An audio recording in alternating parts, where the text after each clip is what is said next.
கர்த்தருடைய பரிசுத்த நாமத்திற்கு மகிமை உண்டாவதாக. இன்னொரு நாளை கூட தேவன் கூட்டி கொடுத்த கிருபைக்காக கொடான கொடி நன்றி. நம்ம நாளுக்கு அப்புறம் உங்களை எல்லாம் சந்திப்பது மிகவும் மகிழ்ச்சியாக இருக்கிறது. தேவன் இன்று நமக்கு கொடுக்கும் வார்த்தை சங்கீதம் 22வது அதிகாரம் 24வது வசனம். உபத்திரப்படுவனுடைய உபத்திரவத்தை அவர் அற்பமா எண்ணாமலும் அருவருக்காமலும் தம்முடைய முகத்தை அவனுக்கு மறைக்காமலும் இருந்து தம்மை நோக்கி அவன் கூப்பிடுகையில் அவனை கேட்டருளினார். ஹல்லேலூயா.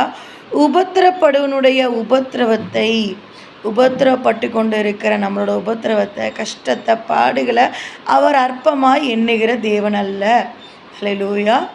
உபத்திரவப்படுகிறது நல்லது. ஏன்னா அவருடைய கட்டளைகளையும் அவருடைய நியாயங்களையும் அவர் நமக்கு செய்த அற்புதங்களையும் நினைக்க முடியுது. ஆண்டவர் நான் பட்ட பாடுகளையும் அவர் நமக்காக சிந்தின இரத்தத்தையும் நம்ம அந்த நேரத்தில் காண முடியும். அல்லேலூயா. அந்த உபத்திரவப்படும் போது, ஏன்னா அவரும் உபத்திரவப்பட்டு இருக்கிறார். அல்லேலூயா. மனிதனாக இந்த உலகத்தில் வந்து அவர் பல பாடுகளை, உபத்திரவங்களை, அவமானங்கள், நிந்தனைகளும் அடைந்த தேவனாக இருக்கிறார். அல்லேலூயா.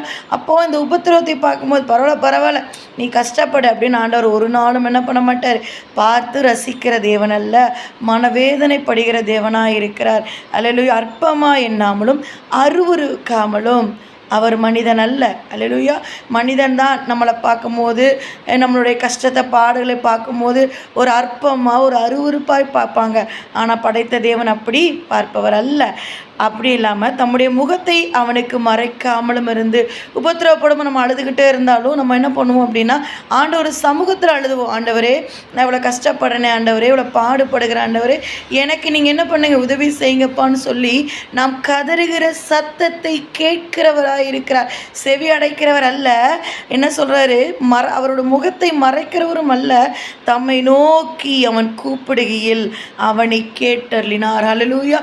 உண்மையாய் அவருடைய சமூகத்தில் நாம் காத்திருந்து நம்மளுடைய கஷ்டங்களை, பாடுகளை, உபத்திரவத்தை, நம்மளுடைய எல்லா வேதனைகளோட சமூகத்தில் இறக்கி வைக்கும் போது, தேவைகளை கேட்கும் போது தேவைகளை சந்திக்கிற தேவனாக இருக்கிறார்.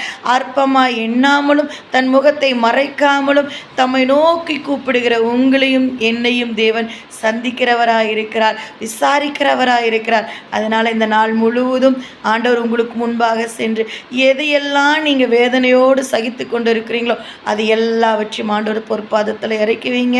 இந்த நாள் முழுவதும் தேவன் உங்களோடு இருந்து எந்தெந்த தேவைகளுக்காக கவலைப்பட்டு இருக்கீங்களோ அது எல்லாவற்றையும் தேவன் நிம்மதியாய் செய்ய உங்களுக்கு துணை புரிவாராக.